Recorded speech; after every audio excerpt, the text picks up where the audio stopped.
Yan. Ito, para sa paborito kong anak. Alam niyo ba yung mga kaboss? Tatandaan niyo ba yung commercial na yon? Yung burger. Si Karen. Yan. Ito mga kabokas ha. Para sa paborito kong anak. Hindi, joke lang. Pareho kong mahal yan. Dalawa lang naman ako eh. Pares kong anong mahal yan mga kabokas. Wala tayong paborito. Nagjo-joke lang ako. Yan.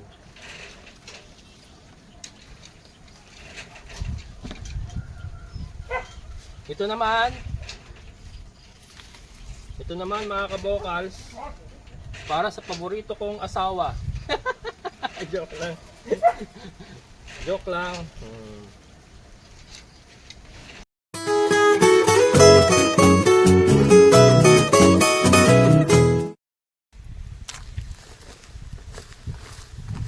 Painumin natin si Milky mga kabokals. Check natin yung kanyang sugat. So far okay naman siya.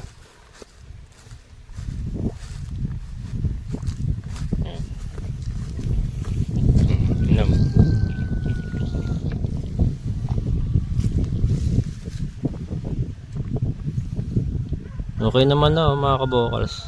Okay naman. Parang ano na lang to, yung parang malaking butlig na lang mga kabokals. Wala. Yan, hindi naman natin talaga alam kung anong nangyari. Ay,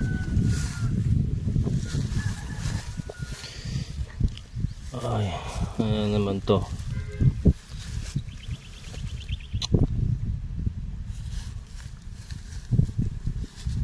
Tingin ko mga kabukals, ito meron na naman siya sa hita yo.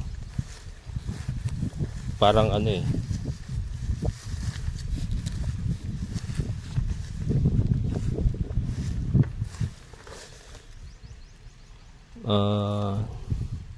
ayan o.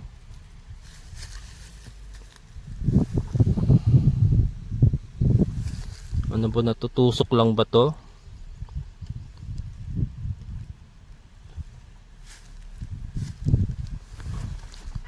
Parang meron na naman siya sa hita yo.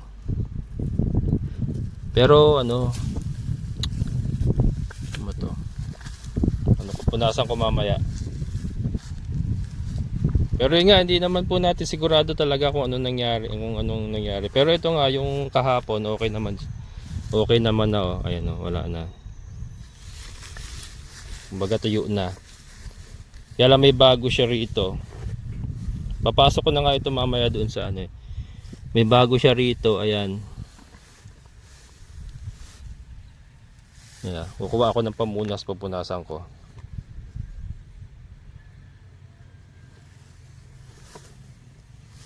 Yeah, mamaya, punasan ko muna mga kabols. Ayan. Pero yun ang update kay Milky. Hindi kaya may kumakagat na insekto.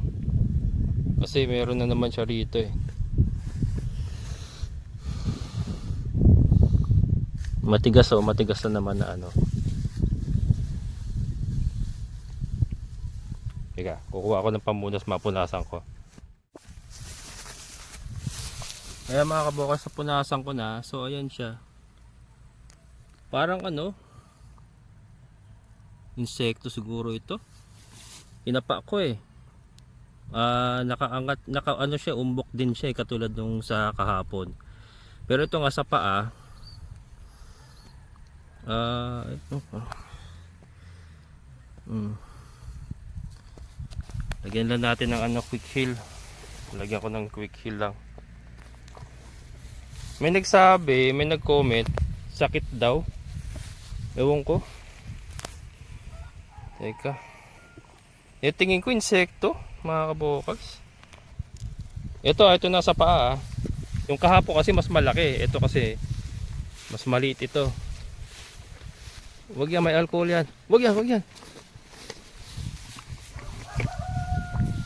Teka, lagyan ko muna ng quick heal. Ayan. Wala pa kasi akong betadine. Kaya ano, Hindi ko malagyan ng betadine pa, pero quick heal kasi yun din naman yung ginagamit natin sa mga sugat ng baboy natin. And so far yung dun nga sa tagiliran niya, okay naman na. Ayan, hindi po natin alam mga kabukals kung ano talaga ang nangyayari. Pero ito nga, meron na naman siya dito. So ang iniisip ko, baka insekto yung ano, yung nagiging dahilan po nung sugat niya. Pero mamaya ipapasok ko na doon sa kabila, sa may nakabakod natin na lote ni Sir Jun, para ano siya, mas malinis kasi ang damo doon dahil napudpud ng mga kambing. Tapos ilalabas ko na lang sa araw uli.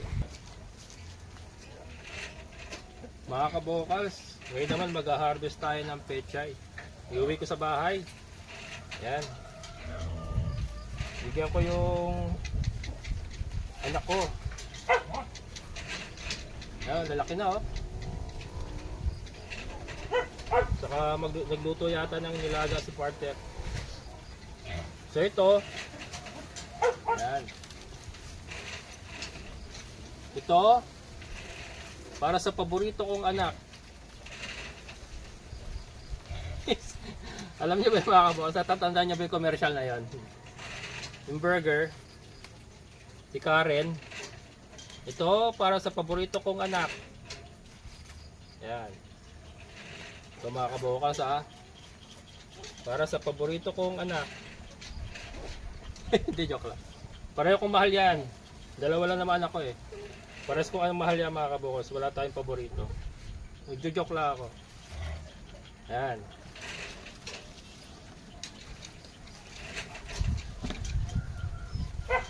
Ito naman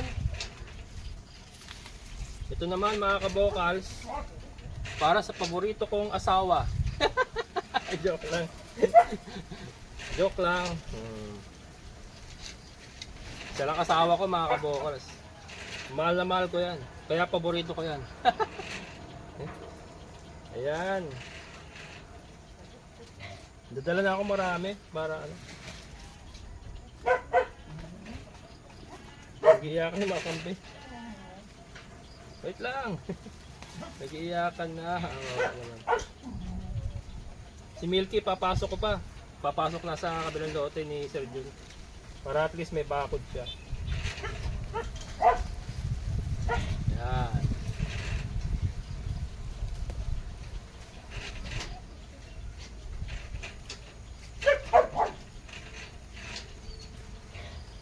Dami na.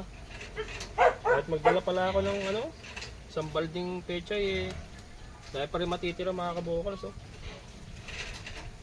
dahil pa rin matitira.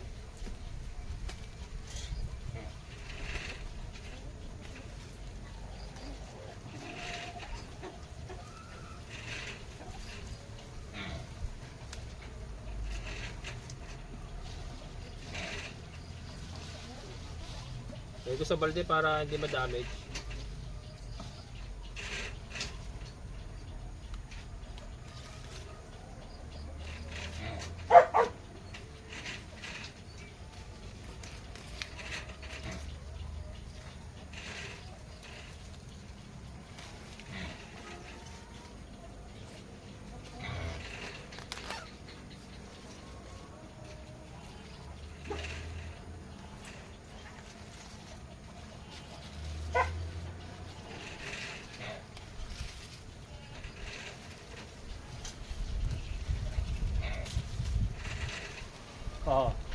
Dami na mga kabukals Kapaki-pakinabang na yung ating pechay.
kambing mga kabukol.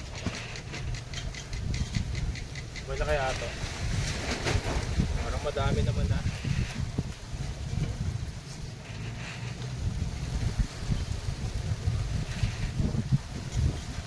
Yan, okay na to. Para sa susunod makapagdala pa ako. Dahil pa natira. Yan, nadali ko na itong balde. Yan, para hindi masira. Pabalde lang sila. Puntahan natin mga kambing, mga kabokals.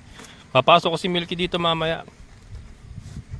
Diyan natin papatulugin pagkagabi, tapos ilalabas ko na lang uli sa araw. Palagay ko insekto lang mga kabokals or ano. Yan. Doon ko kasi sinuga doon. Tabi ni, malapit kay Kuya Marshall. Ano na kasi dito, dry na rin yung mga damo rito. May labas. Doon malago kasi ang damo doon, kaya doon ko sila nilagay. Wawala na. Malaki ng tiyan, oh. Kita ko kaagad, oh. Malaki ng tiyan. Medyo madilim na, alas 6 na. Lagari. Lagari. Ayan. Yung Marshall. Laki ng tiyan, oh. Ah, grabe, oh. Kalaki ng tiyan mga kabokals. Busog na busog. Unahin natin pakawalan to si Paloma.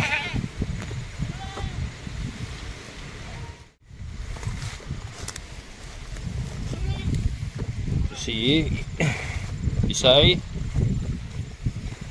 Laki rin ng tiyan, oh. Ano to? Akala ko meron ka ring sugat. Kinabahan naman ako. Uwi na. Uli ka na dito. Uwi na doon. Uwi na. Uwi na. Takot na. Iniwan na siya ng mga kasama niya.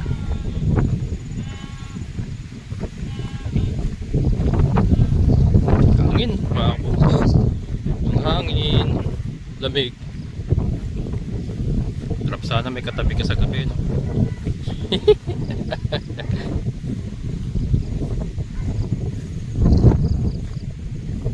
Hangin. February talaga mahangin sa malamig. March, ano na yan, mainit na yan. Painit na ng painit yan hanggang April.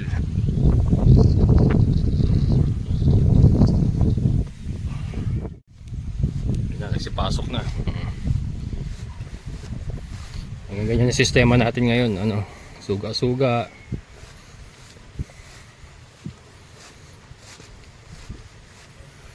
Dito ko balak lagyan ng ano,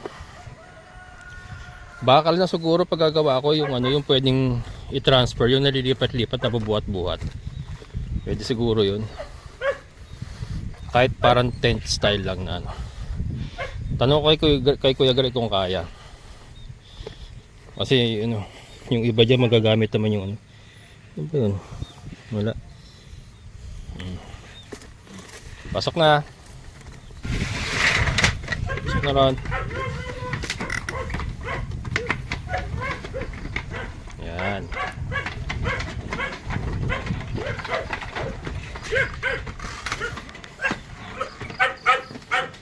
Tali ko muna to si Tisay kasi salbahe. Tinusuwag si Paloma. Mamaya ako napapainamin. Kapasok ko muna si Milky. Yan, safety ni ating mga kambing. Sorry, lobat na yung cellphone. Hindi ko na mapailawan pero ayun na sila. Nandito sila sa loob ng kulungan. Si Milky naman mga kabokals.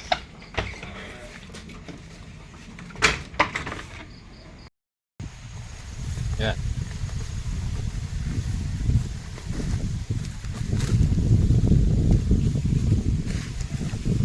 Sarap na higaw. Eh ko muna siya ron para ano. Alis din kasi ako eh. Uwi ako eh. Para at least nasa loob siya. Kahit wala ako. May bakod siya. Again mga kabukals, hindi po natin sure kung ano talaga ang nangyari. Kung bakit nagkakasugat siya. Po pwede kasi insekto, po pwedeng natutusok siya na ano o ano. Ito yung kanina oh. Yan, di tayo nakasigurado mga kabokals ha. Pero yun nga, buti na nag-iingat. Buti na nag-iingat pero wala po tayong pinagbibintangan. Wala po tayong sinasabi na may nanalbahe or ano. Yun nga, sabi ko nga, hindi natin alam kung ano ang nangyari. Pero just to be safe, ipapasok natin si Milky sa loob. Hanggang hindi pa ako nakapagpapagawa ng kwadra. Kwadrahan natin yan doon sa ano.